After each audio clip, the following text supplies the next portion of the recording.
The 2026 World Cup. The last 90. Portugal. Their World Cup ends in Texas.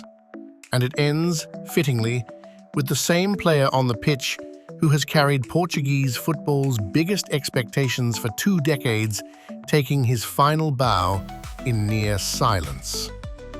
Cristiano Ronaldo announced before kickoff that this would be his last World Cup appearance, whatever the result. He got 90 minutes plus stoppage time to write his own final scene, and football, being football, gave him almost nothing to work with. No service worth remembering, no half chance to punish, just a night of tracking runs he no longer needed to make, and standing in spaces that no longer opened for him the way they once did. He didn't script the ending, nobody does, but he stayed on the pitch until there was no pitch left. And that, in its own way, is its own kind of answer to the question of how a career like his is supposed to close. Roberto Martinez didn't wait for a phone call to make his own decision. Minutes after full time, he confirmed what his contract situation had already suggested was coming. He was done. "I came to Portugal to win the World Cup," he told reporters, "and without winning it, there's no point continuing." It's the kind of honesty knockout football tends to produce in defeated men. Not bitter, not defensive, just clear-eyed about the size of the gap between what a team wanted and what it got.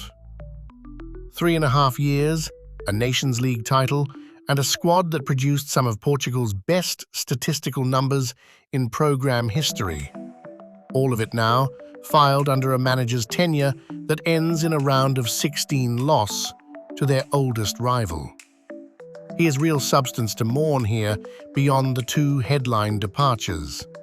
João Neves and Vitinha ran Portugal's midfield with a composure that belied their age all tournament.